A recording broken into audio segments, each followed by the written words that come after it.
Warmed up because Tony Robbins doesn't come into a cold room.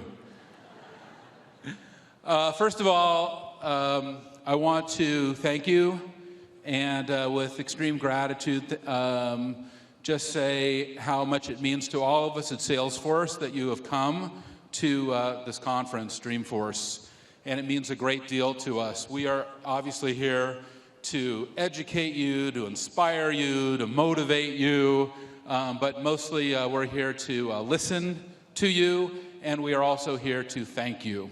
And it's extremely important for every employee of SalesForce that you know that we are extremely grateful. Number one, we are extremely grateful for you being here. So thank you, and thank you for everything that you do for us every day. We hold that in our hearts, and we want to offer that to you. And today's program is going to be incredible. I'm going to talk about Tony in just 1 second. Before I do, I want to just say we have an incredible conference put together for all of you. Today has been an incredible day. We just had you can just feel the vibe outside. Just walk through the trade show. I just walked through the plaza. Our team has done a great job putting this together. We just did this incredible keynote with Tony Profit from Microsoft, and you're about to hear another incredible Tony. What I can say also is, before we go on to that, tomorrow will be incredible. We have Hillary Clinton in the morning at 9 a.m. Please get here early because it's going to be sold out. And Klaus Schwab, who is the founder of the World Economic Forum, something that's very important to me, will be here, and he'll be interviewing her on stage, and it's something you're not going to want to miss. We also have some other incredible speakers tomorrow with Laura Arriaga and also Steve Jurvetson. And then tomorrow night we have world-class entertainment with Bruno Mars and Cake. Wednesday, Hadi Partovi is going to talk about code.org. I know a lot of you have already done the Hour of Code. Raise your hand if you've already done the Hour of Code and know about code.org. So thank you to you. And if you haven't checked that out yet, we are really working with Hadi Partovi to bring code into all the classrooms around the world, and love to get you involved with that. And Wednesday afternoon, you're going to see something that I was completely blown away with, which is will.i.am, who you know is the lead singer of the Black Eyed Peas, has gone on to do his own music innovation, has done incredible work in the world, especially in philanthropy, has started a company and is launching an amazing wearable. And if you were excited when you saw the Apple Watch, when you see this incredible new product on Wednesday afternoon at 5 o'clock, he's doing a whole fashion show launching his wearable. We are going to all witness something that I think very much represents the future of technology. And then Thursday, we're going to hear from Neil Young. How many of you have already been down to the trade show? Raise your hands. In the convention center. Okay, well, we have 350 companies down there with all kinds of innovations and next generation technology, and one of them is Pono Music, started by Neil Young, and he has created an incredible new kind of, it's like an iPod, except that it is the analog recordings, the actual masters of all the great artists, the Beatles and Stevie Wonder and Neil, and on this music player. And when you put it on, it's like you're in the studio with the musicians. And the reason why is because, you know, we get MP3 files, they're like 300, 400, 500K. These are like 30, 40, 50 megabyte, what they call FLAC files, which is the full digital recording, and it's just blows your whole head off. It's so awesome when you put on the music and you're like in the studio with the Beatles listening to the record Yellow Submarine, and you can go down onto the trade show floor and you can experience all these analog recordings through this Pono player. And you can also find out about that at ponomusic.com. And he's going to be in conversation after launching Pono on Thursday with Al Gore, talking about the environment. And I personally can't wait for that. Then we're going to have a spiritual moment with Ariana Huffington and Eckhart Tolle. And then there's also 1,450 sessions for the, throughout the next 4 days as well. So there's plenty for everyone. There's over 142,000 people registered to come to this conference. So that's why this session is sold out and every session is sold out. We have 5 million people also watching online. There are also 400 other companies here. When we put together Dreamforce, there's 3 things that are very important to us. Number 1, that it's absolutely crystal clear that this is about innovation. Number 2, that you all have a really good time and that it's fun, because we all need more fun in our lives. And number 3, that we're giving back. And this Dreamforce is no exception. We're giving back at scale. We're giving back through the world's largest food drive. We're giving back to our vets. We're giving back to our public schools, and we're giving back to our public hospitals. And I want to thank you for all of that as well. So we have a great show put together for you. And now, when we put together the show, we think about who are people that we could bring into the show that will really reflect our values and also just inspire you. And there's one person who has added a huge amount to my life for more than 2 decades, and that's Tony Robbins. And it started with kind of my love affair of his tapes, with his personal power program too. How many of you have heard Tony's tapes? Yeah. And that's where I started, with Tony's tapes, and I've been to his live sessions and walked across hot coals. How many people here have walked across hot coals? Raise your hand. All right, so we got people. We have a special session for you, actually. The hot coals session. Okay. And then I'll tell you, Tony is about to release an incredible book called Master the Money Game. And Tony's book about money, where he's gone out and interviewed all of the masters in the world who have really mastered money, and really for the first time documented their models of the world in a brilliant way. And he called me and he asked me if I would write the introduction for the book. And I started writing, and I was like, oh, this is great. I'm going to talk about, Tony is a key mentor of mine and other key mentors. And then Tony's like, no, I want you to write just the introduction. I was like writing so much material, and I'm like, okay, just the introduction. I think I was like writing a book. Then I had the introduction, and I'm like, it just like, bam, like in 20 minutes I was able to write it, because very few people have had such a huge impact on me, my ability to be successful, my ability to give back, and also provided the leadership model we call V2 Mom at SalesForce. How many of you heard of V2 Mom? Raise your hands. Okay, quite a few. All of that came out of Tony's work. So we're going to hear that, and we're going to hear all about that now from Tony. But I have to tell you, Tony Robbins does not come into a room with people who are sitting down, number 1. So stand up, because this is Tony Robbins. This is not a meditation program. Let's hear some clapping. Let's get excited about Tony coming into the room, and let's welcome. They went crazy. How you all doing? How you all doing out there, Dreamforce? Thank you. Please grab a seat. So after that introduction by Mark, we have a lot of history together, and I'm very grateful for the kind words he said. I have had the privilege of interacting with him, knowing him indirectly for about 25 years, and certainly directly for the last 15 years of this journey. And it's so amazing to watch Dreamforce grow from 1,300 people to 135,000, 5 million people online. This man has created like a festival. It's like a music festival for geeks. Excuse me, I mean techies. We're all techies, right? And it's pretty amazing. Can we have a hand for Mark for this creation he's done here called Dreamforce? It's truly amazing. And what touches me most about Mark is his commitment to really find a way to add value. We all know in this room, there's only one way you succeed long term. Anybody can get lucky, do something for a period of time, but real success in any measure whatsoever comes when you do more for others than anybody else. There's no other way to do it. You find a way to add more what? Value. And if we find the way to add more value, we can be superior in the marketplace, but we can also be superior in our own lives. We can enjoy our lives at a different level. We can have a different set of pride that isn't fake. It's not ego. Ego is when you try to make it better than it is, and you know the truth is it's not. But when you really are in a position, when you're in a position where you own what you're about, and you know what you're here to deliver, and you deliver it on a significant scale, then you have an opportunity to really experience not only success, but fulfillment. And this conference has gotten bigger and bigger, not only in its size, but also in its impact. And so I'm really privileged to be back with you here. And I know you're working to raise 1 million meals. And I'm very, very into hunger, to say the least, primarily because I was so hungry at a stage of my life.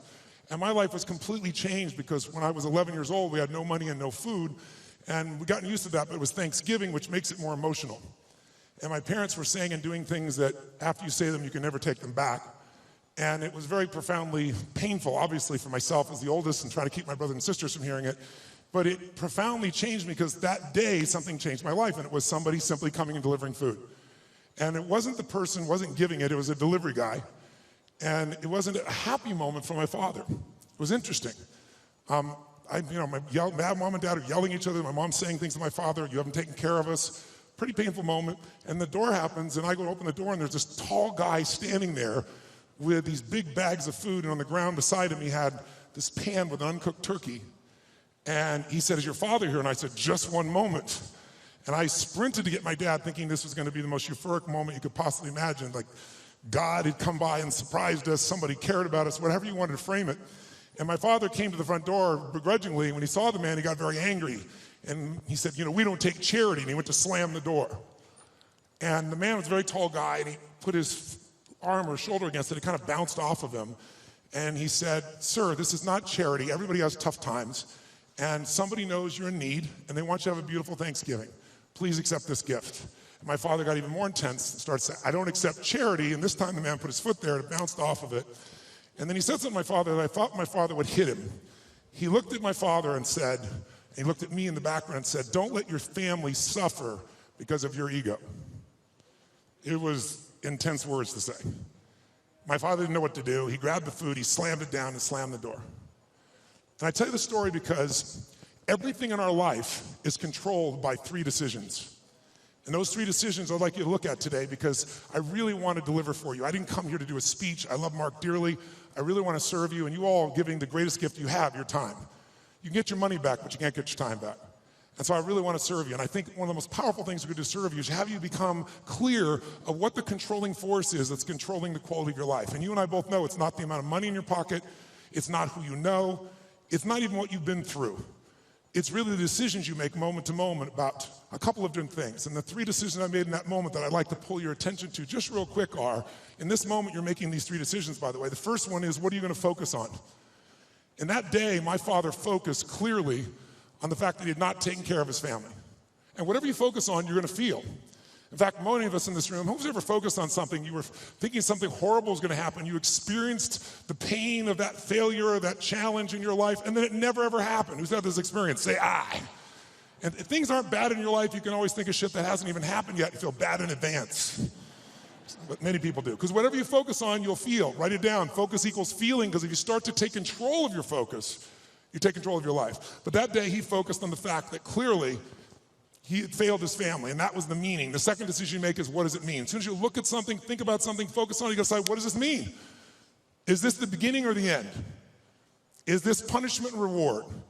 Is God trying to hurt me or trying to challenge me? Or is this nothing to do with God? I was just being a lazy bastard. Right? The meanings we give to things control our life. If you think it's the end of a relationship, are you gonna behave the same way as you think it's the beginning of a relationship? In the beginning of a relationship, when you're totally in love with someone, what will you do for them? Tell me, what will you do? Oh, come on, guys. What will you do when you're totally in love? Shout out, what will you do? What? What? Make the sound of what it's like when you're totally in love out of your mind. Just go ahead and make that sound like a primal sound of what that feels like. Just go for it so we get some energy in this room. It's been a long time for some of you, I can see really clearly. Let's try this time. How about totally in love and passionately desiring this person? Like you can't wait to touch them, make love to them, be with them. Make the sound of what that would be like. Go ahead, nice and loud, go ahead. So when you have the meaning that this is the beginning of the relationship and this person's the most incredible thing and you will do what for them? What will you do? Anything. What if you were that way with your client? What if you're that way with your internal customers, called your partners? You go, well, we'd have real sexual problems with HR, that would be the real challenge. But if your commitment was the same, when you're in that place, you do anything in the beginning of a relationship. In the beginning of a relationship, if your partner said, would you take out the trash? What do you say? Take out the trash. Happily. But after about 7 days or 7 weeks or 7 months or 7 years or 70 years, one day someone said, would you take out the trash? You go, what do I look like, your janitor? You go, what happened to our passion? I'll give you a clue. If you want a relationship to last, if you think it's coming to the end, do what you did in the beginning and there won't be an end. Because when you think it's the beginning, you behave differently than the end. The meaning we associate to things controls our entire lives. It's not that your mother or father died that's giving you suffering. Certainly that's painful. It's the meaning you think it shouldn't have happened. And when we take control of the meaning, it's the only thing we can control our lives. We can't control events. And we're living now where technology is happening so rapidly. It's magnificent what it does for our lives. But we all know with that technology, our psychology is not developing as rapidly. And as a result, the world's changing. And there are a lot of us that have learned to engage with technology and use it to maximize, most people in this room. But there's lots of people who use technology to disengage, to be harmful to themselves and to other people. It's not a one-way street. So I'm interested in how to maximize the psychology side, and that's why I'm sharing this with you, so you can increase both your leadership skill, but who do you have to lead first to be effective, my friends? Who? Yourself. And so good to see. What's controlling you? Well, what I'm focusing on is controlling me. You can focus on something and make yourself crazy. You can focus on something and make yourself great. In this moment, you could be worried about Ebola, because we all know it's coming. People are freaked out all over the world. 36,000 people die a year of flu, and the whole world is focused on Ebola. Because the news is not designed to inform you, it is designed to startle you. Because that's how you sell things. So if you let someone else take control of your focus, your life will be in someone else's hands. So first decision is what you're going to focus. Second, meaning. My father that day focused on he hadn't taken care of his family, and the meaning was, I know what it was because he said it out loud, then I'm worthless. Now when you come up with a meaning, it produces an emotion. And if you and I want to look at the quality of our life, there's only a way to define it. One way really, that's real. How do you feel every day? If every day of your life you got $1 billion and every day you feel guilty or angry, by the way, nothing worse than an angry rich man or woman, isn't there? You just want to slap them, don't you? How do you have the right to be angry? But they find a way. But if you got $1 billion and you're angry and you're pissed off and you're guilty all the time, what is the quality of your life? Angry, pissed off, and guilty. If you have nothing, I live in Fiji a portion of the time. I have a home there and a resort there and kind of 2 families of villages there that I interact with the last 25 years. And when you go to Fiji and you walk down the street or you drive by, people jump up and they yell, "Bula, bula, bula," which means welcome, be happy, we love you. And you drive by 5 minutes later and they jump up, "Bula, bula, bula." And you're going like, what drugs are they taking? No one's paying them. But they're so happy. They're in such a different state. They've learned to focus on something else and come up with a different meaning for life. But if the meaning is it's the end, if the meaning is that you're dissing me, if the meaning is you don't care, whatever meaning we come up with, that affects the third decision, which is what am I going to do? And what people do is based on the meaning, because the meaning creates emotion. Right? You can be miserable no matter what you have, and you can be euphoric having nothing. We all know it's true. In fact, is it possible to learn to let, for example, all hell could be breaking loose around you, and you could just be sitting in a chair in this centered space, all hell breaking loose, and you could still feel great? Is that possible? Yes or no? Yes or no? Sure, but you and I live in a Western culture. Well, if you sit and bliss out, people come and take your furniture. So we have to be good at not only controlling the internal world, but our external world. And that's shaped by what we do. And what people do is based on their emotions and also their role models. So I thank you, Mark, and I thank all of you that are role models for people, where you show people that success does not mean taking, that success can mean truly growing and giving. That money, resources, and opportunity are things to be shared. They're things that are tools for a quality of life that you're able to enhance for people and for yourself and your family. Pretty beautiful thing. My father that day decided what to do was, if I failed and I've been worthless to my family, I must leave. And he did. And to me, it was the worst day of my life. I'll never forget it. I loved him more than anything. I had 4 fathers. He's the one I finally got attached to. I was like, Mom, I'm confused. But then finally, years later, I got the benefit of it, because out of all those experiences and all that pain, that day I made 3 different decisions.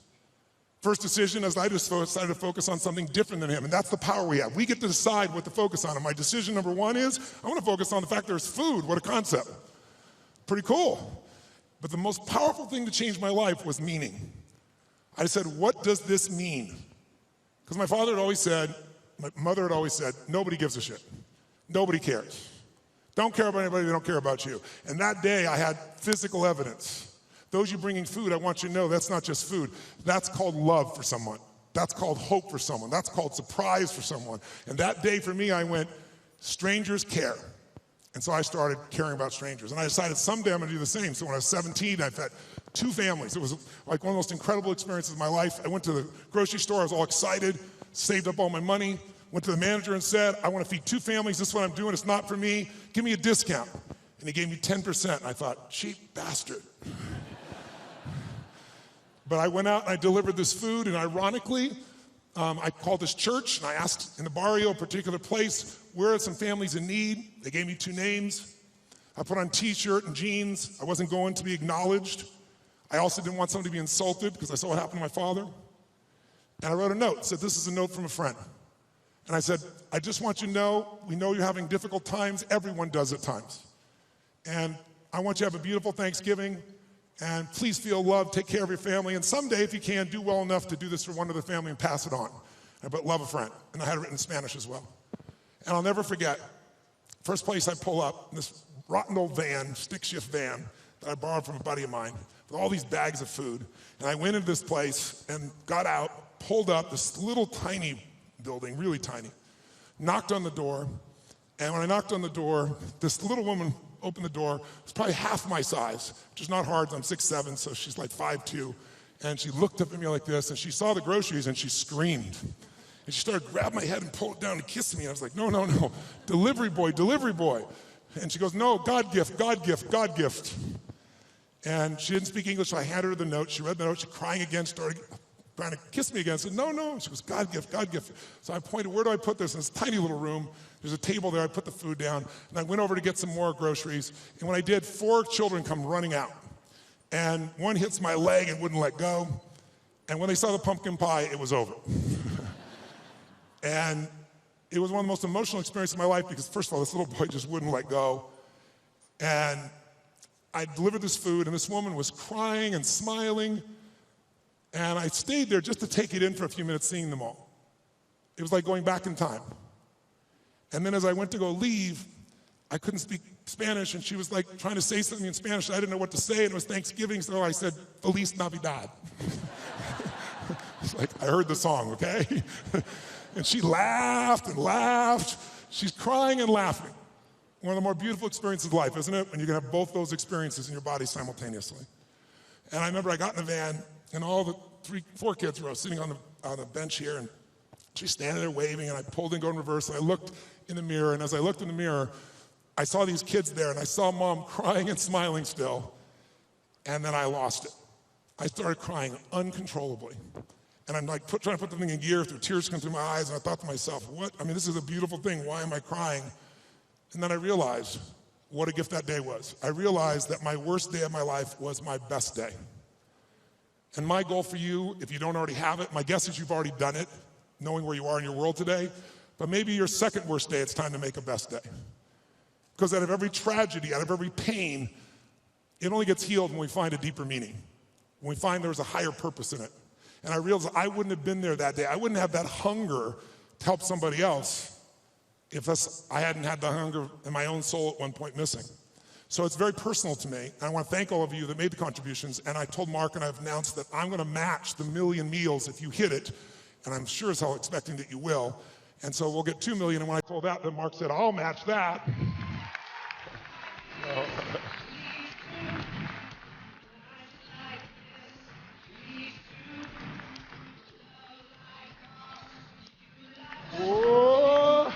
So Mark's matched it. So if you do the 1 million, we're going to do 3 million here.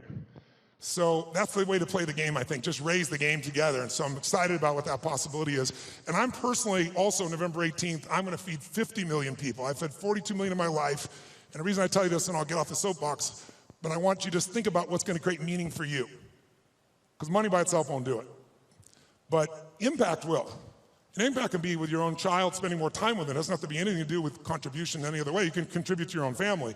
But contribution is what makes us feel fully alive. And I'm doing that because, I don't know if you're aware of it, but a year ago, last summer, Congress cut the budget for what was traditionally called food stamps by $8.7 billion. By the way, $8.7 billion is the equivalent of every family they support going without food for 1 week a month for 12 months out of the year. And all the nonprofits are trying to support that. So I'm partnering with Feeding America, and I started writing this book, and I thought, I'm going to donate all the profits of the book. I'll feed 10 million people. And then I was like, that's not enough. And I thought, well, I'll get matching donations. And I'll raise the bar, I'll get 20 million. And as time has gone by, I finally decided I'm gonna do 50 million myself, and I'm looking to raise 100 million, and that's in addition to the million I'm doing here. That's not part of it. So if you want help, you're welcome to, and Feeding America is my partner, and we're working for matching funds to get to 100 million people. I'm already to 67 million just with some friends of mine before we even launch it. But it's a goal, and why do we do it? I don't ask you to do it because it's a heavy or something else. I do it because you can. Do it because it's fun. Do it because research shows that when it comes to money, buying things will never make you happy. Never. Doesn't mean you shouldn't have some nice things. Have some nice things, I'm sure you do too. But it's not going to give you happiness. Buying experiences can make you happy, by the way. People who say money doesn't matter, they don't know where to shop. Because there's some experiences you can buy that are extraordinary. Who's got some experiences, some trips, some things you've done with family or friends that will live with you for years? Who knows what I'm talking about here, right? Those things, that money can be a really valuable tool there. If you can find enough add value and have money and do those experiences, how cool. I'll tell you what else money research shows will do. People always say money doesn't matter once you get to a certain level. No, it matters that you can spend $5 a month and have more emotional juice, and it can be measured all the way down into your saliva by hormonal changes. You want to use money, not let money use you. And so another thing that'll do it is getting rid of drudgeries. Who here loves to pay for shit you don't want to do? Right? Cleaning the toilet. Who likes to have someone else be able to do that if at all possible, right? Because once you do that, those drudgeries are gone. What do you get to do? You have time. And with time, you can spend more time with your passions, the things that matter for you that you can do in the world, that share in the world. And the third thing that gives people the most enjoyment out of money, just so you know, is actually giving it away. And nobody believes that until you do it. Now, if you don't give a dime out of a dollar, you're not going to give 100 million out of a billion ever. Don't kid yourself.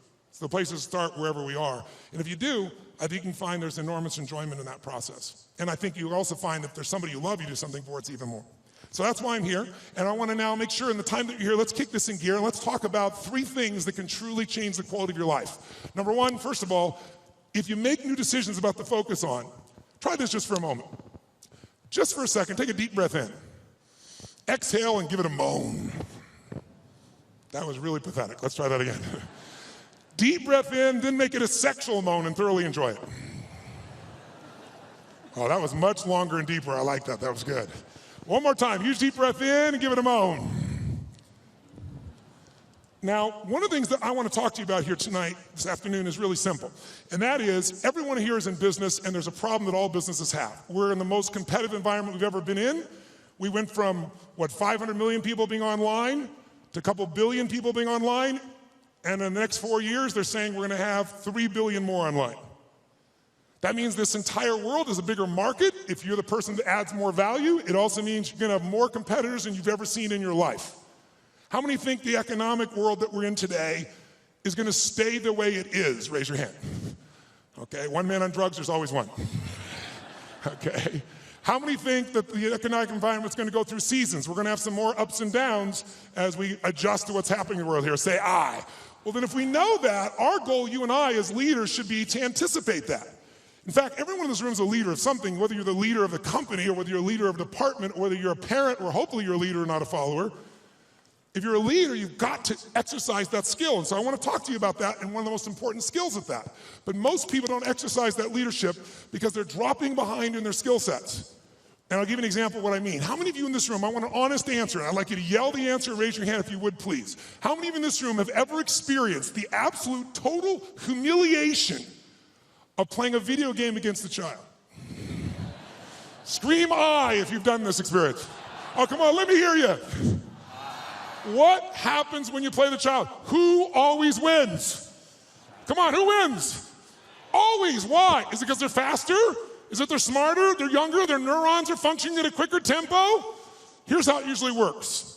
You're a mother or father, you're an uncle or an aunt, you're a grandfather or grandmother, you're a friend of the family, you're looking for a gift. We live in a tech world, in a world where today children play with an iPad and learn how to use it before they know how to tie their shoes.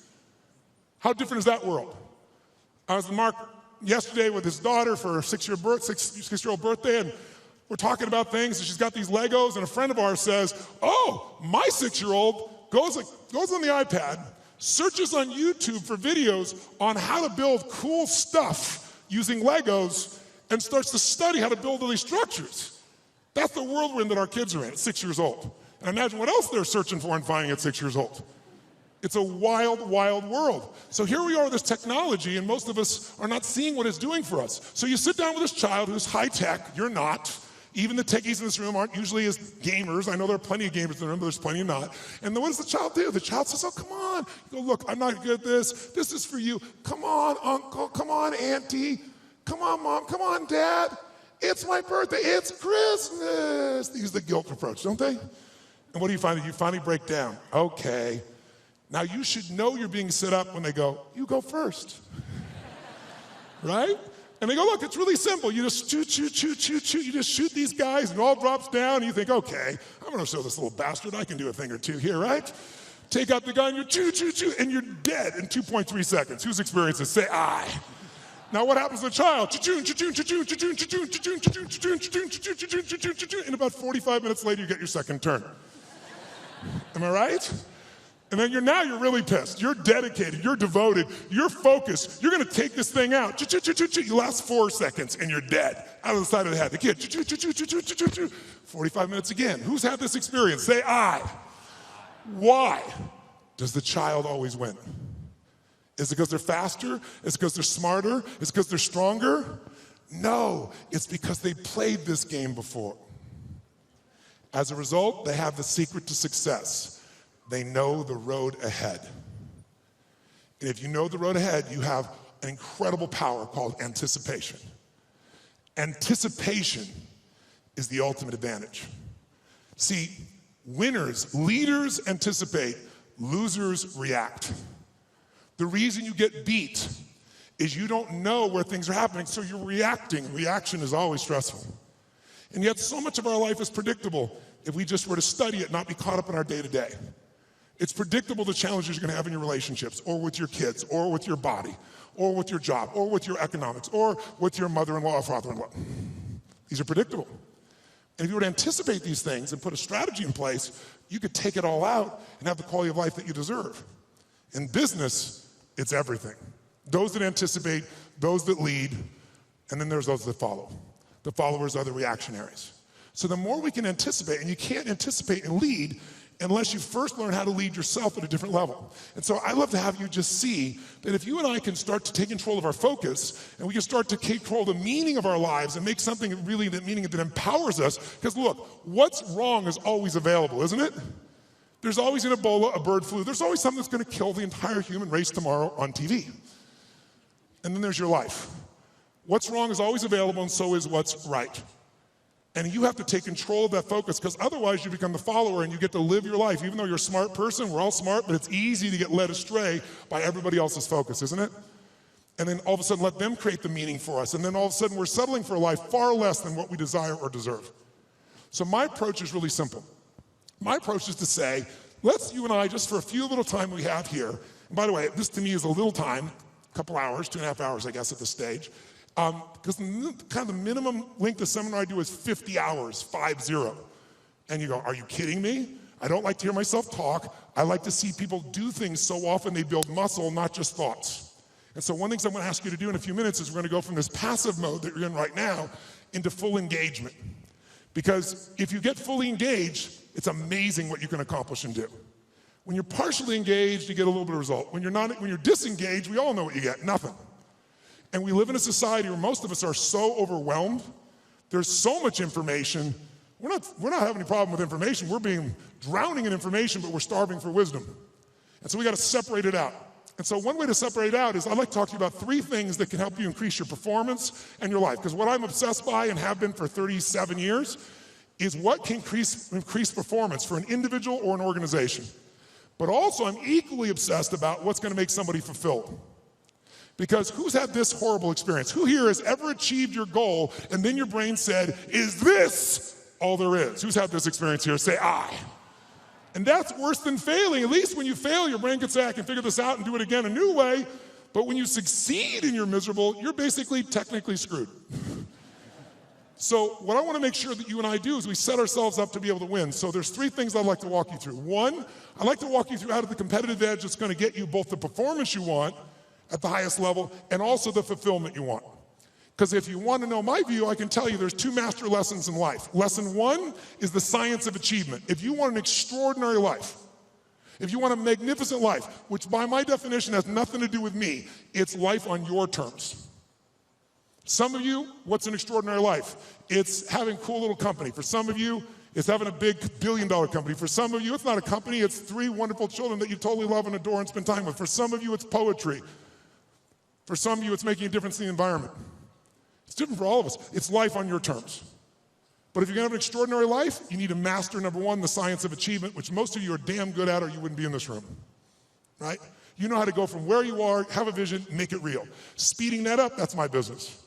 And when Mark talked about it, he actually showed me the other day, we were together a couple days ago, and he showed me the very first day he did his V2 Mom, which is really a simple way of saying, what do you really want? What's your vision? Your values is, why do you want it? And walking through the obstacles and the solutions and strategies to get where you want to go. And he showed me on the back of an American Express bill where they designed on the very first day, SalesForce. And there you see that day where he engaged. He engaged in his vision instead of settling for a life that someone else had designed. He had a great life, extraordinary life. Top guy at Oracle, working for one of the most brilliant people on the face of the earth. Can you imagine how hard it would be to leave there and start something from scratch? But he had something larger that he wanted.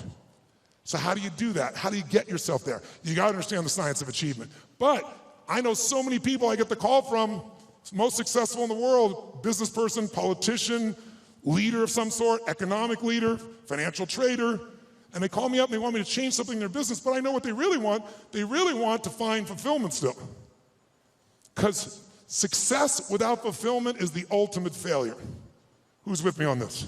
Right? You make everybody else feel great. I mean, it's a horrible example. I hate it, but we all know an extraordinary spirit that took his own life just recently, probably lit up more human beings than almost anybody alive when it comes to humor and joy. He made everybody else feel happy but himself. It's sad. You don't want that to be you. If there's any gift he can give besides his joy, is the evidence of what you don't want to move towards. Nobody in this room is going to move towards that, but we do it at a little level. We die a little bit along the way by giving up what we really desire and believe in. And my goal is to make sure to see if we can wake that up. So, and by the way, fulfillment is as unique as there are people. Achievement, there's laws, right? You do this, money, there are laws. Your body, there's laws. We all have biochemical, special, unique identities, but there's certain fundamentals. If you do them in mass, you're going to be overweight. If you do them differently, you're going to be fit and strong. Same thing with money. But fulfillment is as unique as art. Art is what one person thinks is beautiful, somebody else can think is ugly, and that's perfectly fine. Have you ever gone to an art museum and you see this big red square and they go, $10 million, you go, you gotta be kidding me. $10 million for that frickin' square? I'll draw you a square. But someone else, no, look at the texture, the taste, the flavor, I can taste the paint from here. They have a different way of being fulfilled, right? So those are the two kind of lessons of life. So this is what I'd like to do to help you with both those today, if you want to play with me. Number one, let's take a look at what will give you the edge. Who's up for having a competitive edge in anything you do? Say I. And it's not BS and it's not positive thinking, it's something you can test, because the edge is what's going to get more out of you. Second, I'd like to show you how to create a breakthrough. Who here has an area of your life where there's something you've struggled with for a while, and you're sick of struggling with it, and you're sick of making excuses, and you want to actually change it today? Who's got one of those in your life? Say I. If you want to play full out, I can show you that. And the third element really affects the other two, and it's really the one that affects business and life, and that's the power of engagement. All of these are tied to engagement. And I'll tell you what triggered me on this, is thinking about how could I add the most value here? And engagement is one of those, new flash words in the corporate culture we all hear about, full engagement, partial engagement. But it's really true. Engagement plays such a huge role, and some of the studies that are out right now are mind-boggling. Have you seen the recent studies they've done? 142 countries asking workers around the world, how would you describe yourself? Fully engaged, partially engaged, disengaged, aggressively disengaged. And guess what they found out? Throw it up there. Around the world, in 142 countries, they found out that 13% of employees worldwide said they were actually engaged in their work. Now, for us in this room, you'd say, that's absurd, there's something wrong with the survey. Well, you'd be right. In a room like this, it's full engagement, or at least a lot fuller engagement. America has the highest engagement of any country in the world, it's 29%, which sounds so much better when you're 13. So which would you rather have, a punch in the face or a kick in the stomach? But let's flip that around and say, what does that really mean? It means 71% of people are disengaged at work in the richest, most powerful, most influential country in the world. It's mind-boggling. Now, if it's only one study, you'd say, oh, it was a partial, but you can see study after study coming up with similar numbers, slightly off, but pretty much the same ratios. Now, here's what's really interesting. Of those 71%, there's a group in there, about 24% of them, that are actively disengaged. You know what that means? That means they hate what they do and they hate you. Now, this is pretty important, isn't it? They hate what they do, they hate you, and they will actively work to disempower the organization. Who has ever bumped into one of these humans? Raise your hand, say I. Okay, so when you bump into these humans, it's not usually a pleasant experience, and we all know they're out there. And by the way, how much damage can they do in a world that has, social media everywhere where good news travels fast and bad news travels faster, and people don't care what the truth is afterwards. It's a cool story, it makes it go. So this is an area that if you're going to change your business, you got to make a difference. So here's what I'm looking at. What makes the difference in people? What makes the difference in an organization? And I would submit to you that it isn't getting a head start. You can find individuals who you give everything to. You can love on them, give them a great education, they get a great economic background, and can spend the rest of their life going in and out of rehab. Who's seen this before, knows what I'm talking about? Say I. On the other hand, you see people that life's kicked in the face, somebody's been abused mentally, emotionally, physically, you name it, and they become the Oprahs of the world. So it's certainly not, advantage does not come because you were given something. And by the way, in business, advantage doesn't come because you have most resources. Companies with most resources don't win. The most resourceful companies win. The most resourceful companies are the ones where employees are the most engaged. And it's statistically proven. You look around and you say, who had the lead? Well, before YouTube, there was Vimeo. They had a year jump. Pretty much the same technology, just didn't engage as many people. Before Google, there was, what happened, Yahoo? If you're out there, what the hell happened to you people? Right? Before Facebook, there was, what happened to MySpace? Facebook was more engaging. Engagement is really the new factor. Being able to be fully engaged. And by the way, in your intimate relationship, how important is engagement? Some guys go, very important, I'm gonna put it off as long as I can. No, I don't mean that. Full engagement in that area is going to determine the level of fulfillment you have or don't have in a relationship, right? The more engaged somebody feels that you are with them, the more energy you have, the more connection you have, the more aliveness you have. So part of what I'd like to kind of like experiment with here is kind of discover what creates engagement for real with you, what creates disengagement, because these are huge factors. Because if you understand what they are, your level of performance, your level of results, your level of leadership, your level of joy will change very, very radically. Who's with me that engagement is not just a term, but something that can make a difference in your body? Let me see a show of hands, say I. Now, I'm asking for your hand raised for some engagement. Because here's what research shows. If you listen to me passively as I'm talking here, guess what? Within a month, if you just listen, sit passively, which most of you are doing, and there's nothing wrong with it, it's what you've been doing your whole life, what you've been taught to do, you'll remember about 10% of what I say 2 months from now, which basically means you wasted your time today and I wasted mine. 10%.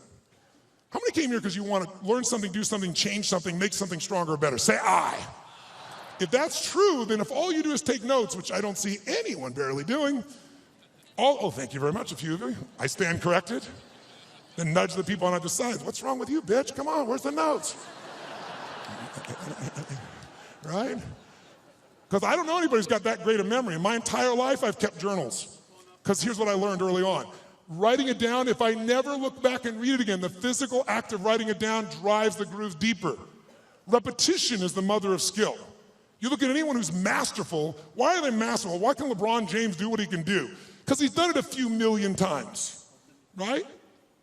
Kobe will go out and make 300 shots before he will leave that floor every day. 300 shots. The same freaking activity. Most people in tech world, I heard that story, I know that thing, oh yeah. If you're not doing it, you don't know shit. You understand. And understanding in $3 will almost get you a Starbucks. If you're gonna master something, you need to get the repetition where you get it in your body and you bring emotion to it, and enough motion, enough repetition, it gets in your body, and now it becomes physical mastery where you don't think about it and you just do it. Mastery is tying your shoes. Most of you can do this, chew on some gum, send a text simultaneously. Not some people leave their tongue out while they're doing it, but you get the idea. If you do something enough, and you're confident enough, you're certain enough it's in your body, that's mastery. So I'd like to see if we couldn't get to a different level of mastery in this. And what I'm gonna ask you to do is, by the way, if you listen and take notes, just write those notes down or you type them in, whatever you do. Research shows you'll retain about 40 to 50% of what's been said. For the future, I'd highly engage or encourage you to do that. Now might be a good time. And then the third most powerful one is if you physically engage your body. If we ask you a question, yell back the answer. Or in a few minutes, I'm going to ask you to actively engage in a different level. Engage with each other. Do some crazy things you wouldn't normally do. What that does, it brings up engagement, 80, 90% retention, because now it's not just a thought or a right, it's a feeling in your body as well. And if you do that, you're going to retain it. Who's up for doing more and holding on to more? Say I. Then to do that, I'm going to ask a couple things. One is if I ask you a question, please yell out the answer. You're already doing that. You're being very kind, but don't be kind anymore. Do it with more passion and intensity. Because I'm not going to ask you questions you don't know the answer to because I want you to feel good about yourself. But if you yell out the answer, you'll activate your body's nervous system. Make sense? And the more you activate, the more energy you'll have. We live in a passive society, and if we're going to engage, by the way, the companies that engage, the companies that have records of 24 at the top 25% in the country, highest levels of engagement of employees, companies like Google, companies like SalesForce, companies like Apple, companies like Facebook. And by the way, guess what all the research shows? 22% more profitability, almost one for one. For every percentage of increased engagement, you almost get an increase of profitability. But I would argue you get that in your personal life as well.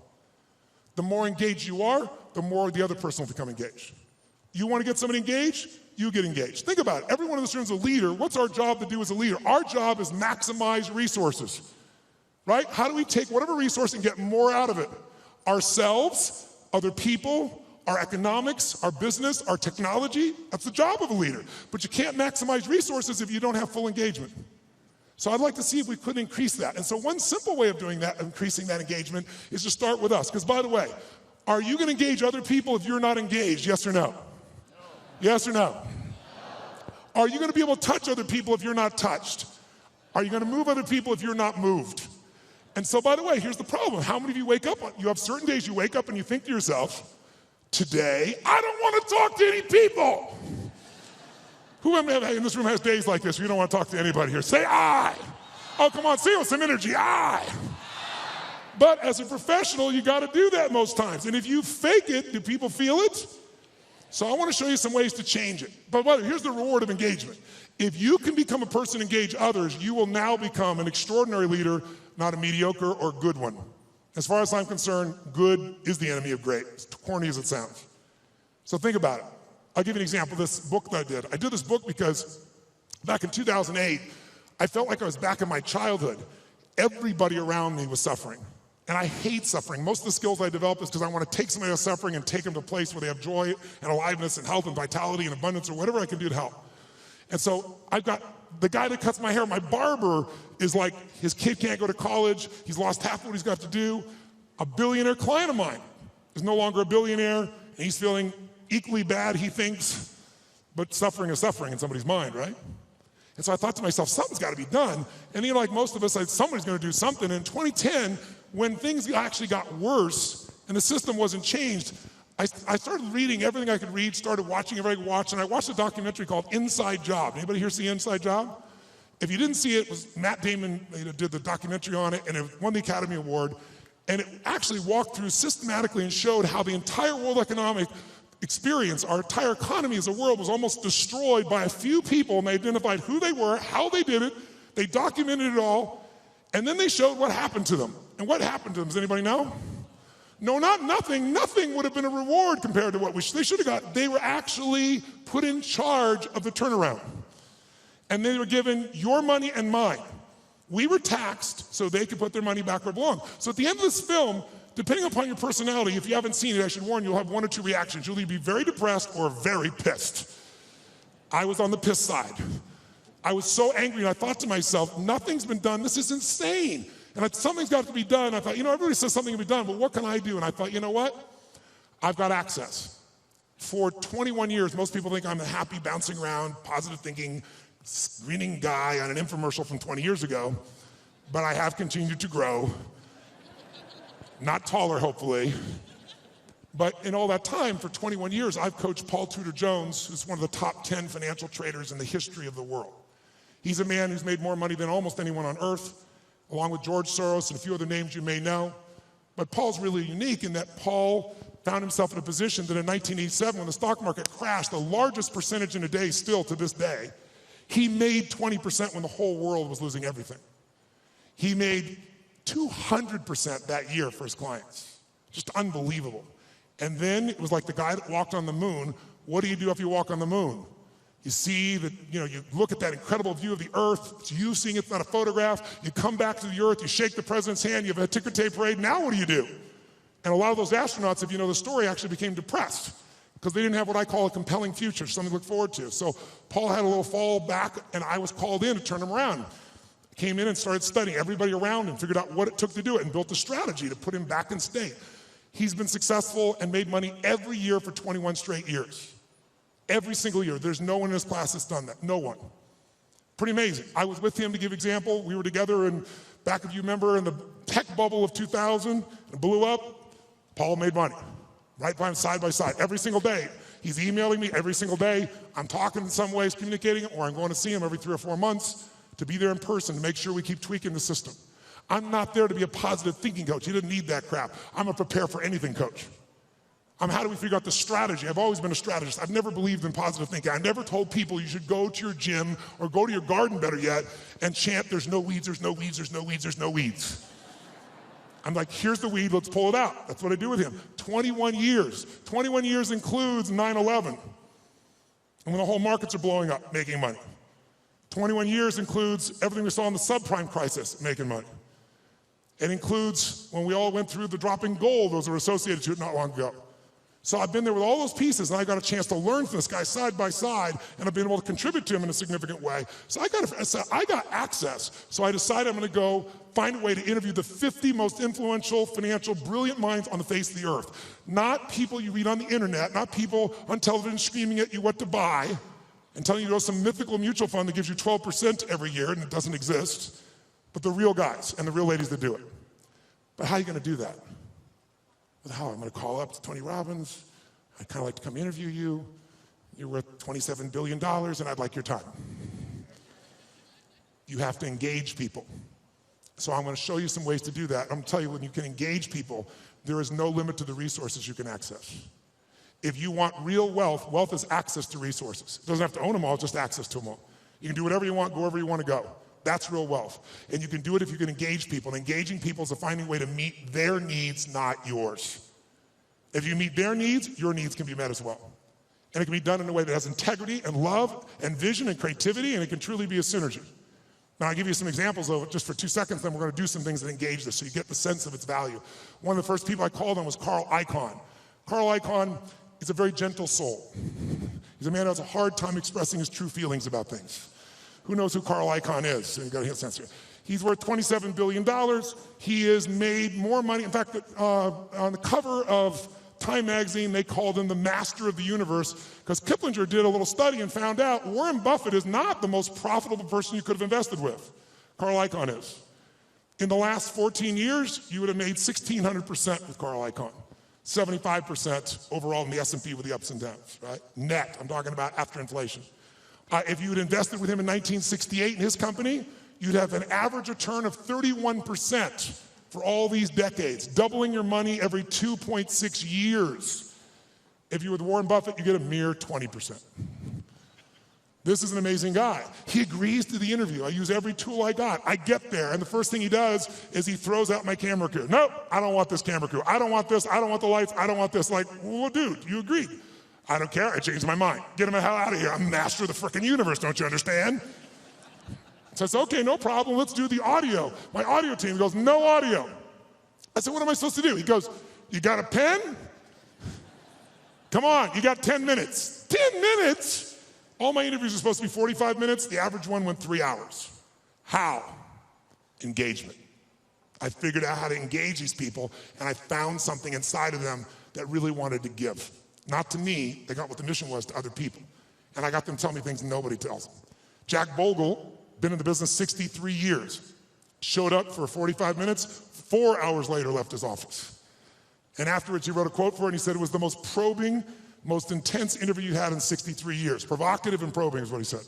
Now that says to me a pretty cool thing. That means I engaged him better than anyone in 63 years and got those answers, according to him, not according to me.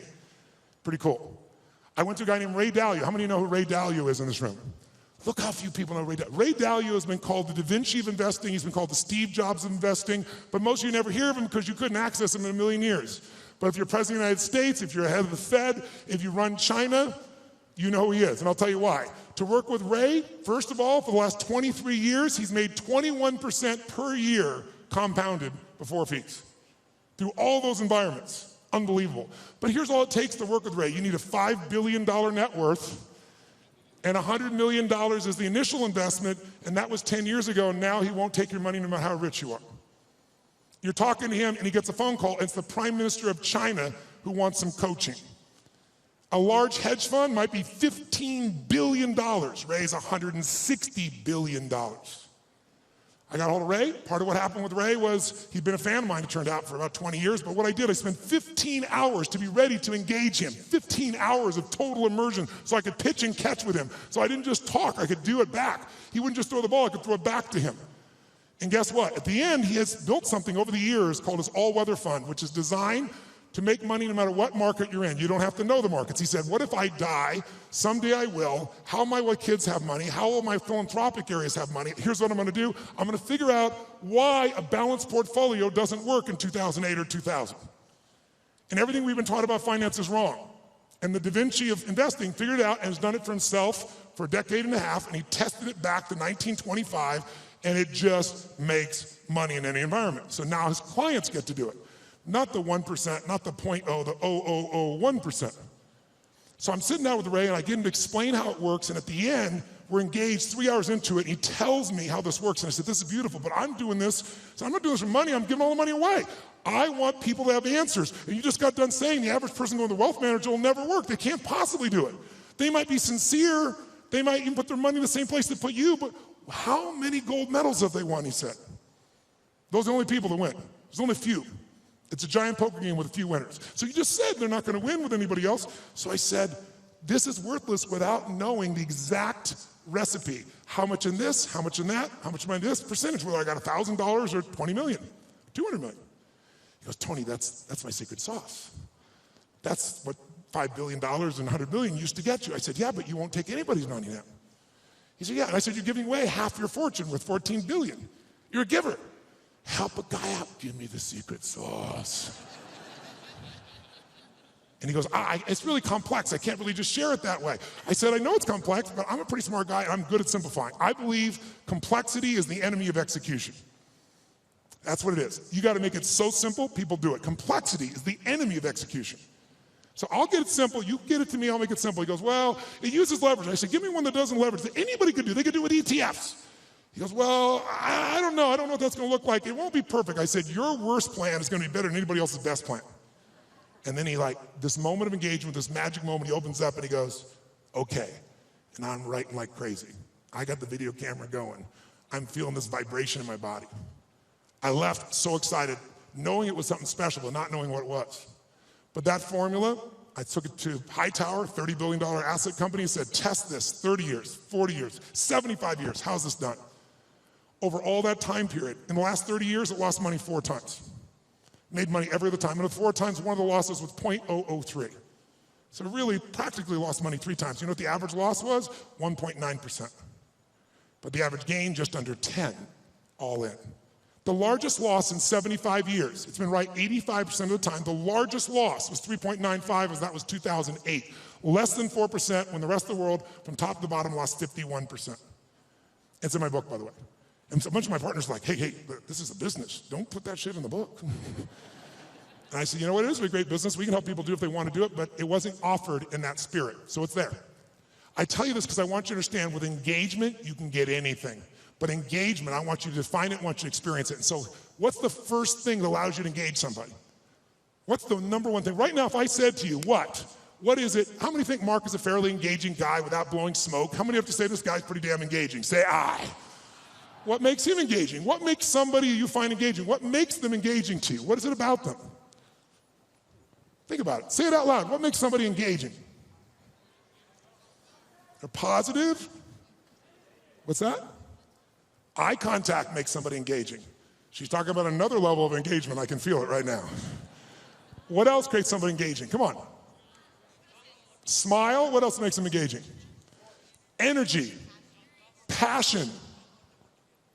Talking the truth instead of what you want to hear. Who loves someone who will tell you the damn truth in a world the world, not even reality television is freaking real anymore, right? Raw and real may not sound good, but it sure feels good because you know it's there. Sincerity, when you feel like somebody, how about caring? When you feel like somebody truly cares about you, does that make you engage more? Right? What makes something disengaging to you? What makes you disengage with someone? Lying, when you can't trust them. Arrogance, when they try to control you. What disengages you? When they come up to hit on you and they're not even committed, you're like the 12th person and you can feel it. When they're insincere, disengages you. What's that?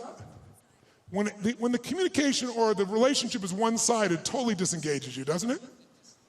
Inauthenticity, whereas authentic does engage you, doesn't it? Right? Oh, what's that? Yes, when they're on their phone talking to you while they're also doing something else. How many love this experience? And yet we've made it culturally okay, depending upon what generation you're in. Depends on how your mindset is and where you live in the world, I guess, to some extent. But all the things you said are true. When you feel that someone cares about you, is interested in you, is sincere with you, shares the same interests, is trying to accomplish something, if there's that caring, sincerity, mission, passion, is passion something engages you, yes or no? And then disengagement's the opposite. But all of them start with one thing that I want to do right now so we can shift this gear, because you've been sitting way too long and so quietly, you've been so nice, but this passive learning has got to end now. I just did it so it wouldn't feel jolting when we began. Now we can step into the real game. And here's how I want to do that. First of all, energy. Energy is the base. How many agree energy is engaging? Say I. If you want to change something in your life and you are what I call energy poor, low energy, are you going to follow through, yes or no? You love your husband or wife, but you're exhausted. Love you, okay. There is no passion. There is no intimacy without energy, am I right? You're not going to go to build a business without energy. You see this crazy man, he's filled with energy, day and night and day. It's Richard Branson. How much energy does that man have? He's insane in his energy. Anybody I've ever met who really has this compelling ability to engage with people, it's energy. But are they born with it? Some maybe, most not. Because I've interviewed them, I've seen them. And I also see some of them like Richard. Richard is a ball of fire of energy, and then he's not. He's actually a very internal guy in many ways. He's external when he wants to go do something. He's crazy and willing to risk his life. Not in business. In business, he goes, okay, I'm going to take Virgin and make Virgin Airways, so how can I lose? Oh, I'm going to make a deal with Boeing that if they fail, I get to give them the jets back. That's how he thinks. In his life, let me go in the middle of a balloon in the middle of the sky and hope shit happens. The point is, engaging people have that kind of energy. It doesn't matter who they are, where they are, they have that kind of experience. So what you and I got to do is we've got to tap that out. So how many of you have had times when you were in the flow, where energy was going through you, like you didn't have to think about it. The right thing was said, the right thing came out of you. Who's been in this place before? Say I. Oh, come on, say I. Who's ever had a time where you did something and after you did it, you thought, I can't believe I said that. I can't believe I did that. That was so stupid. Who's done this before? Say I. Who's done something where after you did it, you went, That was me.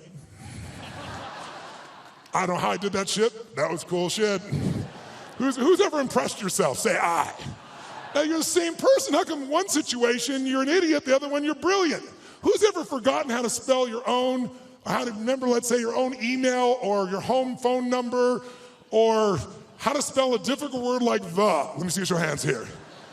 In fact, phone numbers are crazy now for most of us, right? Because now we have this outboard brain. If we lose this brain, we're screwed. I don't even know how to call my mom, for God's sakes, right? You don't know what to do when you don't have this thing. So the point of the matter is, if we increase the energy in the work, so now here's the thing, where does energy come from? Does energy come from sleep? Yes or no? Really? Who here has ever slept 8 hours and still been tired as shit? Let me see your hands right here.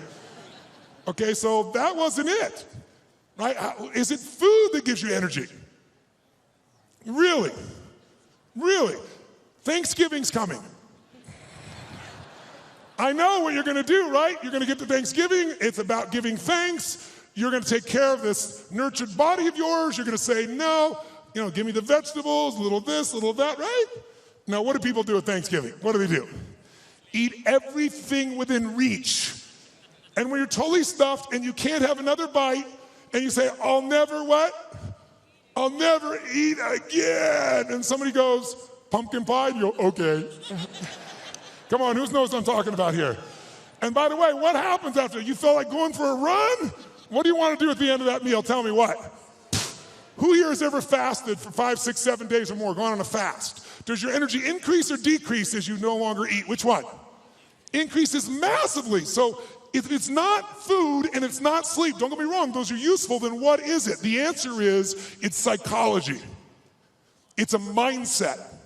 It's a decision inside yourself where you say, I will no longer tolerate low energy in my life because low energy equals shit relationship. That's a technical term. Low energy means low, lousy business. Poor energy means I no longer have the impact on my children. Someone else with greater energy is going to. And if we can find a way to increase our energy, and here's the good news about it, it's psychology and it's movement. The way you move will create it. So I'd like to start out right now with no more passiveness, and let's get active. Who's willing to do this? Say I. Stand up, you've been sitting way too long. Stand up, shake your body out. Shake it out, come on, we've been sitting way too long. Shake it out, shake it out, shake it out. And then before we do anything else, just to get you going a little bit, stretch up a little bit here. Go over to one side and give it a nice deep moan like a little kid. Go, moan. Oh, come on, louder, moan the other side. Back, high-pitched moan. Forward, deep moan. Shake your body out a little bit. Now, here's what I'd like to do. Just get started. Let's set a new standard. And the way to do that with people like yourself who are completely non-competitive is simple. I want you to turn to someone next to you and I want you to point at them and go, I own you. Go ahead, try it. No, no, no. I mean, say like, I own you. Come on, do it again. I own you. That means I am challenging you, lazy, tired person. And here's what we're going to do. Emotion, listen to me now. How many would like to have more joy in your life, more excitement, more passion, more aliveness? Who wants more of this stuff? Say I. Can you have everything in your life work out and still be in a lousy state? Can you achieve your goals and go, woohoo? In fact, in our society, it's almost encouraged because if you do really well, who's ever lowered your enthusiasm about something you achieved because you didn't want to upset somebody else? Who's done this before? But by the way, it teaches your brain never to go for it, never to feel great. So the first thing I want you to do is really simple. I just want you to try not using your head, but just your body. And I just want you to just turn the person, point at them, go, I own you. Go ahead, I own you. Some of you have to join a group of 3. We're into that, go ahead. When I say now, I want you to literally try to outdo their body with energy. I want you to shake the building like you're celebrating the greatest sports victory of your life, like you had the greatest orgasm you've ever had, and you are like a little kid celebrating, not like a boring adult. Ready? Face the person. You're going to outdo them for 30 seconds. 1, 2, 3, go, go, go.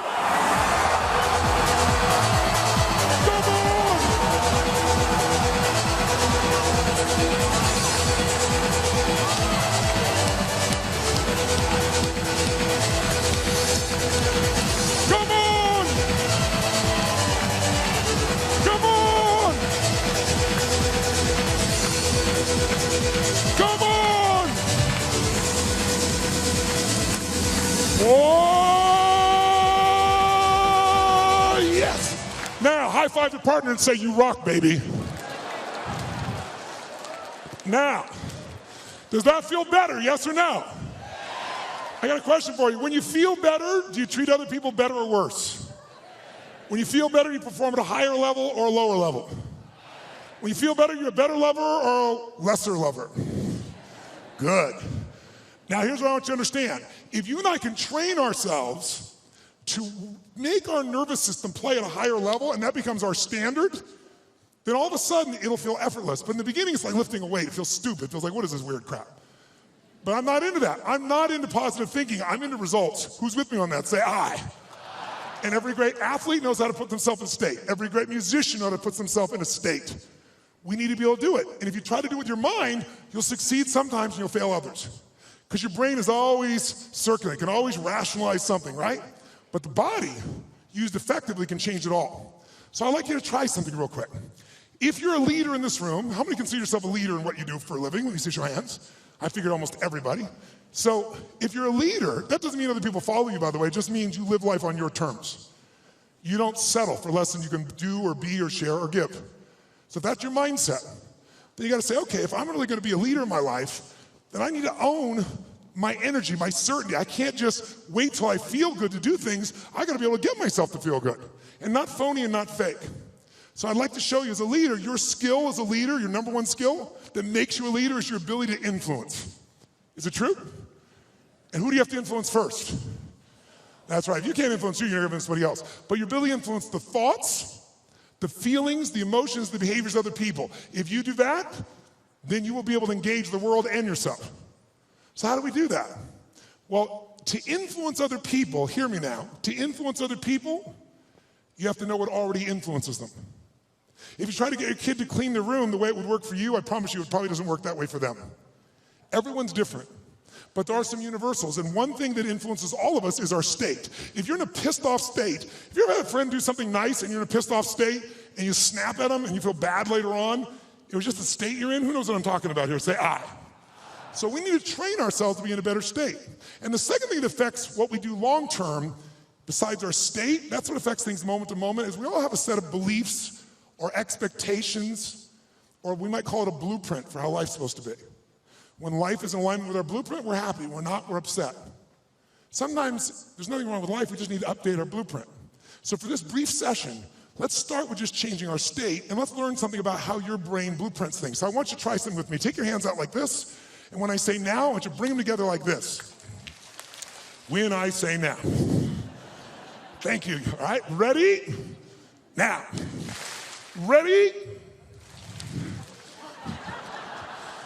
You can hear the entrepreneurs in the room. They're not waiting, baby. I'm going. I'm ready. I love it. Now. Ready? Now. Ready? Now. Keep your hands together. 32 years of research in 160 countries shows something really simple. As often as you pull your hands apart and bring them back together, if I don't mention it, you will always run the same pattern with the same thumb on top. In fact, notice which one it is. And I like, just try it, see what happens. Do it again. Ready? Go. Ready? Go. Ready? Go. Ready? Change thumbs. Go. What's that look on your face? Why does your face look like that? How many feel like this feels a little weird to change thumbs? Let me see if Joe's hands here. Right? Now, try it again. Do it the normal way. Watch how good you feel. Ready? Go. Ready? Go. Yeah, I'm good at this shit. I can do this. Try it the other way. Ready? Opposite thumb. Doesn't look, your faces look really bizarre right now. Now, some of you say, I want to change my business, I want to change my life, but you're really upset about the thumb move. We're really having some problems here. Let's go back to your normal way one more time. Ready? Go. Ready? Go. Keep your hands together. Truly, 32 years of research has found something interesting about the pattern of how you hold your hands when they come together. If your left thumb is on top of your right thumb, then the driving force in your psychology is the desire for sex, and you're an incredible lover.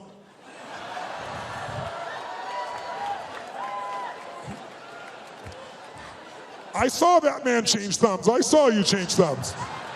Look at him try to show the one. Oh. However, if your right thumb is on top of your left thumb, then the driving force in your psychology is intelligence, and you will be absolutely financially free in your lifetime. Look at this poor bastard. He's having a thumb fight. Do I want the sex or the money? The sex or the money. If your thumbs just came together and you didn't cross, it means you think you're smart, sexy, and rich, but you will never be any of the three. I'm very sorry for you. This has nothing to do with anything. We're just engaging your body. So shake your body out. Shake it out. And here's what we're going to do right now. We're going to go engage each other. How many believe that engagement makes a difference in the quality of your life? How many buy that? Say aye. How many think engagement makes a difference in how happy you are? Say aye. If you think engagement will affect your business, say aye. So then why don't you engage? The answer is you do. The question is what level? Right? We all engage. Do you engage at a low level, a deep level? Do you engage the mind? Do you engage your own mind and heart? Other people's mind and heart, or just their head? The people that engage the mind and heart, they have some extraordinary capacity. In fact, I'm going to show you something in a few minutes that I think you'll find very useful. But before we do it, let's just see the ways we can change our engagement. Most of us do this unconsciously. I want you to become aware of how you change your state of engagement. So when I say now, I'm going to ask you to walk around this room and introduce yourself to as many people as you can. I start most seminars this way because I want people to see something inside themselves they don't notice usually.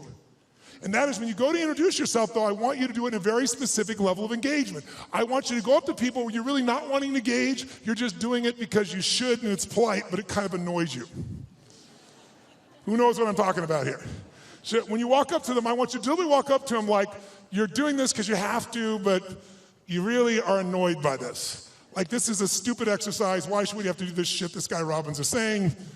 Why do I have to shake your hand? You don't say that. You just think it. What do you do when you're a little annoyed with your face? What do you do with your body when you're a little annoyed or a little frustrated or it's a waste of your time? What happens around your eyes? How do you walk to somebody when it's a waste of your time? How do you shake their hand? I want you to notice specifically while you do this, two things. One, how does it feel to be greeted that way? That'll be obvious. But more importantly, what do you have to do to lower your engagement to this level with your body? Because if you become aware of your body, you can change your engagement that fast. I want you to see if I'm annoyed, a little frustrated, and I want you to play like a kid, like you're really doing it. If you're like, you'll go, all right, let's do this stupid exercise. You'll get nothing out of it. Really put yourself like, I have to shake their hand. I don't want, hi. And just notice, what do you do with your face? What happens to the tension, your face, your breath, your neck, your shoulders, your hands, your voice? And I want you to get to as many people as you can over a minute and a half. Ready? Introduce to as many people, and it's a waste of your time. In fact, let me show you what it looks like before you do it so you're clear. Sir, you, come here. Come here. What's your name? What? Lewis? Get out of here. Give him a hand. It's Lewis, ladies and gentlemen. It's Lewis.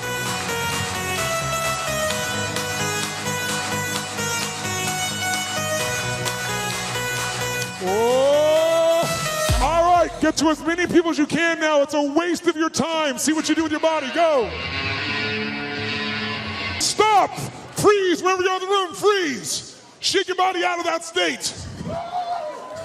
Now, when I said freeze, that wasn't hard for many of you because you didn't go anywhere. Hi, that shit's over. So, question. Shake your body out of that state so you have none of that left. All right, question. And we've got in this room, what, 6,000 people, 7,000, 8,000, whatever's in this room. I think it's 6,000 people. I'd like if you would to yell the answer, because we have people from virtually every country in the world here, and see what really happens. I want to see if we got a measure. Raise your hand and shout yes if you made a significant change in your body to go in that state. Say yes. Great. Did you change the muscles in your face, yes or no? Yes or no? Did you change the way you moved, yes or no? Did you talk louder or quieter? Which one?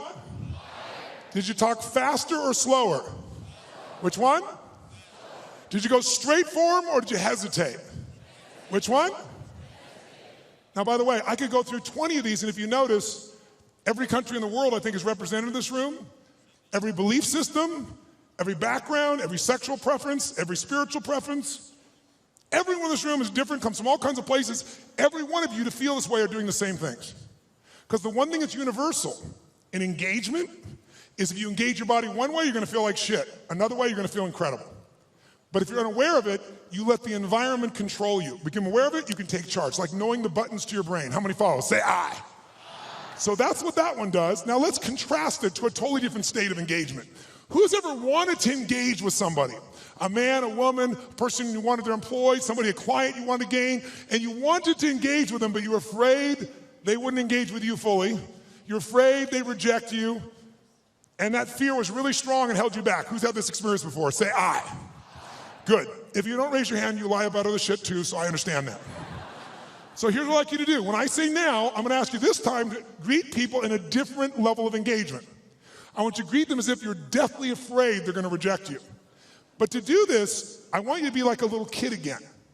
Because when adults, we're all achievers in this room, right? So we're not afraid. Fear is not a word for an achiever. We just get stressed. Stress, by the way, is the achiever word for fear. You go, no, I'm not scared. I just have to get these things done. I'm stressed out. All these things are done. Well, what if you don't get them done? I have to get them done, but what if you don't? Well, then the thing will fall apart. What if it falls apart? Well, then it'll fail. What if it fails? Then I'll be a failure. If I follow the trail of your stress, it will bring me to your deepest fear.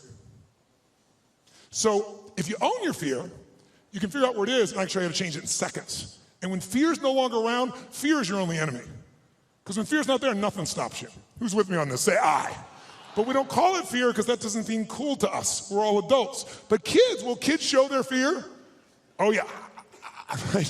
They'll do it. They'll make sounds. They'll do everything. So I'd like you to do this time is when you greet somebody, I want you to exaggerate like you're deathly afraid. Like, hi.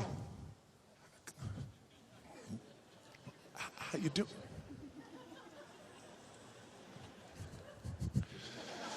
I want you to exaggerate it so you'd see what you're doing on a very subtle level underneath. I'll show you an example. Who's ever watched the Winter Olympics on television and you're in your chair and watching somebody snowboarding or skiing, and as you're watching, feel yourself doing this? Who knows what I'm talking about here? Say I. So I'm going to ask you to exaggerate so you notice it. So please play full out. It's the only way you're going to see what you do, and see what do you do differently with your face, your voice, your body when you're really afraid. And it'll show you contrast. Just for 1 minute, as many people as you can, totally exaggerate, you're deathly afraid, go, greet them, greet them, greet them.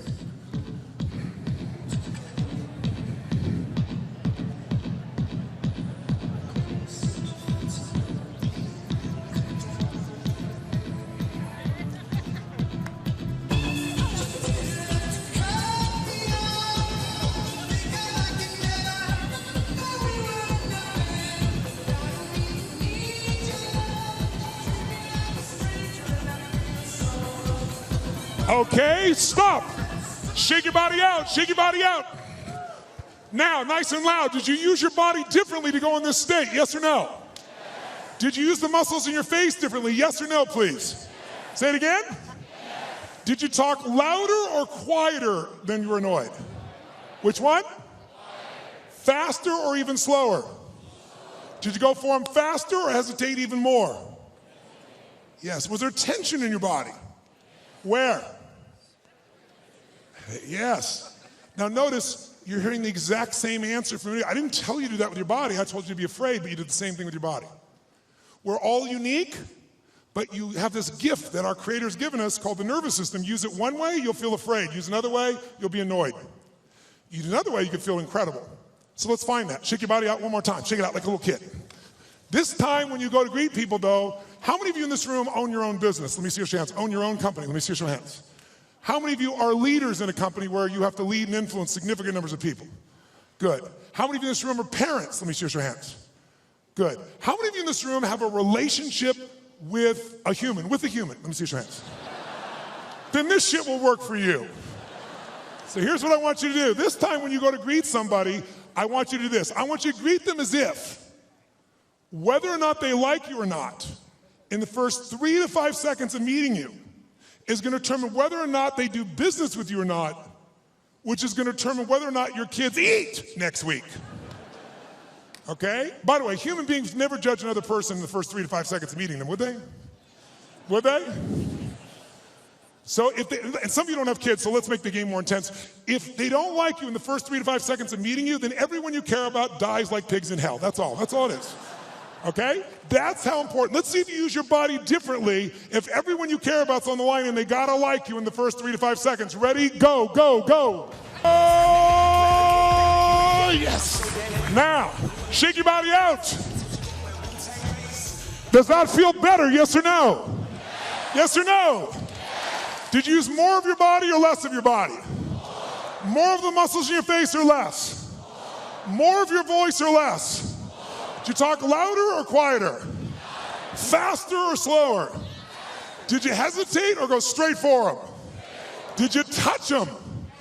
Did it feel good? Why? You should have seen who I touched. Why did it feel good? You forgot the lesson already. Because emotion is created by motion. And the more you use of the gifts that you've been given, the more of those gifts you experience. See, this is a gift that most of us don't pay attention to, especially in a world where everything we do is in a box. What do people do? They wake up, have a box breakfast, get in their box car, drive to their box office, type in a box, have a box lunch, drive back home in the box, turn on a box, go to a box and open up, get a cylinder to change their state. Right? It's like, that's crazy, right?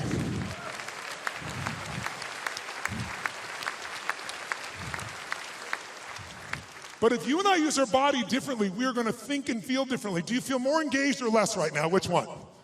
Did you engage others more or less? Now, by the way, was that the best way you could greet someone? By the way, did that feel, first of all, did that feel good? Yes or no? Make some noise if you enjoyed that feeling. Come on, make some noise. So, question, was that the best greeting you're capable of giving a total stranger? Yes or no? Yes or no? Yes or no? Wow, listen, you hear some yeses and some nos. If you're saying no, that's not the best you could do, should we review the experience here for you? We said if you don't give your best, everyone you care about dies like pigs in hell, and you still didn't give your best. We need to talk. If you said no, I respect you. You know why? Because if you said, no, that wasn't my best, you were being truly truthful, because whenever we get to what we think our best is, what do we always find? There's always what? Come on, guys. There's another level. Is it true? So if you said no, I respect you. So I'm going to ask you to take it up one more level. You say, what are we going to do? Get naked? No, no, no, no. What I want you this time is I want you to greet people as if they're your best, last person on earth you've loved, you've missed, your best friend, your lover. Be like, oh my God, look, it's Mary, there she is. Oh my God, oh wow.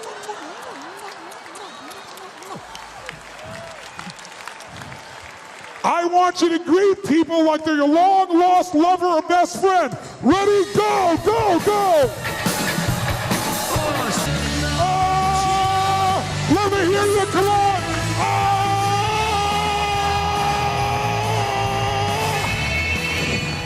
Now, shake your body out. Does that feel better? You feel more alive or less alive? More energy or less energy? Did you use more of your body or less? Did you use more of your face or less? More breath or less breath? Did you talk louder or quieter? Faster or slower? Did you hesitate to go straight for them? Did you touch them? Did it feel good? Why? Because emotion is created by. Now, the more you use of this, the more you're going to have. By the way, the more you use of this, the more you engage other people. We talked about Robin Williams. How freaking crazy was he in the use of his body? He used everything. That's why he could reach everyone and accept himself. So we're going to make sure you do yourself and everyone. Because the first engagement's inside. How many feel much damn better right now than when we were sitting here before? Say, ah! So we want to use this. This is not something you just engage in one time. If you become engaged, you can engage anyone else. If you sincerely care about them, if you're looking out for a way to support them and yourself, but you're not going to do it if you're low energy, poor energy. You want to be energy rich. Now, if you do this and you sit down and you don't drop out of state, this energy is still available to you once you turn it on. How many, by the way, feel like sitting down right now? How many feel like rocking and doing something? Here, let me see your hand. Say, ah. Because life is momentum, isn't it? Just like business is momentum, emotions momentum, sports momentum. So you can build your own momentum, but what you got to do is you got to do the simple practice of putting yourself in a peak state. Because why? Peak performance comes from being in a peak what? Say, Tony, what am I supposed to do? Go to the president of Microsoft and go, Charlie! I bet it'll change your state. No, but if you start within you, even if you only show a portion of it, like a tip of the iceberg, people feel there's something deeper underneath, even when you don't say it. They sense what's in you. And when that's there, you can have a much deeper impact. Now, why did you come to this conference? Tell me, anyone, why did you come to this conference, sir? To grow. To grow what? What's it? To grow what? To grow inside as an individual. What did you hope would happen if you grow inside as an individual? I'll be a better person. If you're a better person, what will that give you? A better life. Maybe if you have a better life, what will that give you? Happiness. So he's got a long story, but he just freaking wants to be happy. And most of us have a long story. If I do this and this and this, if I have 14 perfect children, if I change the world, if I make $1 trillion, if I do these things, then you have some people it's happy, some people it's free, some people feel a life of meaning, some people say I'm lovable or I'm loved. We all have different words, but we're after emotions. Everything you do And most of us in this room are pretty intellectual individuals, pretty smart individuals. At least we think we are. But this gets in the way often of this. And we forget this is what we're after.